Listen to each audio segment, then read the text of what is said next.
My grandmother, my 친할머니, I write about her in the book a lot. She's my father's mother. She was such a storyteller. I was afraid of the dark until probably like law school. Wow. And so growing up, I would sleep with my grandma, and I hated not sleeping with her because I was so afraid of the dark. And she would read me stories to sleep, but more often than not, she would just tell me stories from her own memory.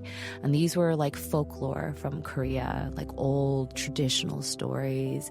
And, I had my favorites, like, oh, tell me the one about the tiger and the two girls, sisters, or, tell me the one about Cinderella. There was a Korean Cinderella. And so she would always tell me these stories. And sometimes, I'd be falling asleep to the sound of her voice. And so there was always that. But, and I talk about this in the book, my grandmother, she could speak Japanese. And my brother and I always thought that was just the coolest thing in the whole world, right? Like, we grew up speaking Korean, and obviously we ended up learning English along the way. And then we found out, well, there's this third language in our family, and it's just grandma who can do it. And she's so cool. And, we'd always be like, say this in Japanese, say this in Japanese.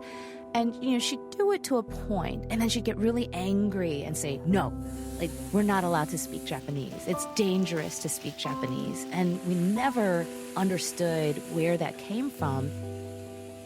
And there is this notable absence for a very long time in our family of any storytelling, storytelling or documentation or any telling of what our family history was.